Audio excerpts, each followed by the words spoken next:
उत्तराखंड में कांग्रेस भारतीय जनता पार्टी पर कई मुद्दों पर घेर रही है उन्हें और हरिद्वार पहुंचे नेता प्रतिपक्ष प्रीतम सिंह ने महंगाई, भ्रष्टाचार और बेरोजगारी को लेकर उत्तराखंड की धामी सरकार पर जमकर हमला बोलते नजर आए।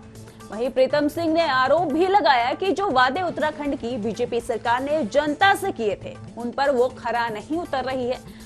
उसके बावजूद ये सरकार चुनाव से पहले कोरी घोषणाएं किए जा रही है, जिसके बाद उत्तराखंड से जुड़े तमाम मुद्दों पर प्रीतम सिंह से खास बातचीत की टीवी 100 से हमारे वरिष्ठ सहयोगी राहुल वर्मा ने। कांग्रेस लगातार 2022 को लेकर न सिर्फ रणनीति बना रही है बल्कि धरातल पर भी जनता को ये बताने में जुटी है कि सरकार जो 5 सालों में जो उनसे वादे किए थे वो कितना काम हो पाया। नेता प्रतिपक्ष कांग्रेस के वरिष्ठ नेता प्रीतम सिंह जी हमारे साथ हैं।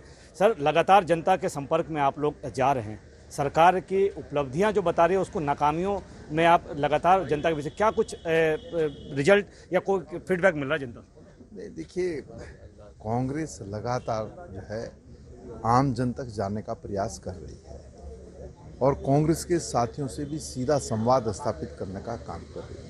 मेरा गौरव मेरा बूथ, इसके माध्यम से हम कांग्रेस के साथियों से संवाद स्थापित कर रहे हैं। सदस्यता अभियान के माध्यम से हम आम जन को जो है कांग्रेस से जोड़ने का काम कर रहे हैं। इसके साथ साथ गांव में रात्रि विश्राम जो है तमाम साथी कर रहे हैं, उससे भी हम लोगों से संवाद स्थापित करने का काम कर रहे हैं। देखिए, सत्ता में बैठे हुए लोगों ने जो वादे किए थे उन वादों को पूरा नहीं किया। ये कांग्रेस नहीं कह रही है, अगर कांग्रेस कहे तो अलग विषय है, ये तो आम जन कह रहे हैं और आप भी महसूस करते हैं। क्या आप किसानों का ऋण माफ हुआ? ये वादा हमने तो नहीं किया था, ये तो देश के प्रधानमंत्री ने किया था। क्या किसान की आय दुगनी हुई? ये देवभूमि है, इस देवभूमि के अंदर अगर 19 किसान जो है आत्महत्या करे और सरकार हाथ पर धरी बैठे रहे तो आप अंदाजा लगा सकते हैं। सर, आप कहते हैं कि जनता आपको मौका दे, सरकार कहती है कि विपक्ष के तौर पर ही आप लोगों ने अपनी भूमिका कोरोना काल जैसी महामारी में निभाई नहीं, तो ऐसे में कहीं ना कहीं वो टारगेट आपको कर रहे हैं। देखिए, कोरोना काल में किसने काम किया, किसने नहीं किया काम किया? हाथ कांगन को आरसी क्या, पढ़े लिखे को फारसी क्या। पूरी की पूरी सरकार मुख्यमंत्री आवास में, तमाम मंत्रीगण जो अपने आवासों में बाहर नहीं निकले। मैं कांग्रेस के लोगों को सैल्यूट करना चाहता हूँ, नमन करना चाहता हूँ। कांग्रेस के लोगों ने अपनी जान हथेली पर रख करके पंक्ति में सबसे पीछे खड़े व्यक्ति से सीधा संवाद स्थापित करने का काम किया। स्वयंसेवी संस्थाओं ने, सामाजिक संगठनों ने ये काम किया। सरकार द्वारा कोई कार्य जो है कोरोना की महामारी के दरमियान नहीं किया गया। सर, पुरानी पार्टी होने के नाते और 2017 में जो परिणाम कांग्रेस के लिए आए वो शायद उसकी कल्पना कांग्रेस ने की नहीं होगी। क्या कुछ रणनीति संगठन स्तर पर की जा रही है ताकि 2022 का जो परिणाम हो, जो सपना कांग्रेस देख रही है इस प्रदेश में वापसी के लिए, वो सटीक बैठे?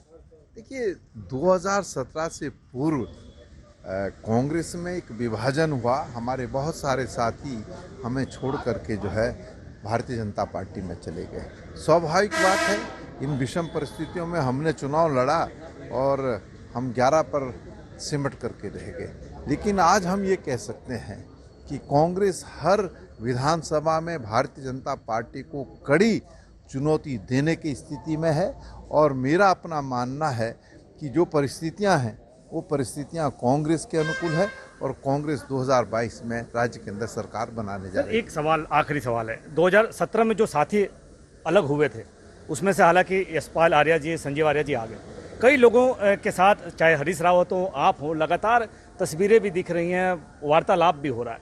क्या उम्मीद करें कि जो साथी टूटे थे चुनाव से पहले फिर आपके साथ आएंगे? देखिए, वैसे राजनीति में कभी दरवाजे बंद नहीं होते हैं, खुले रहते हैं और उस खुले दरवाजे से बहुत सारे लोग जाते हैं और बहुत सारे लोग आते हैं।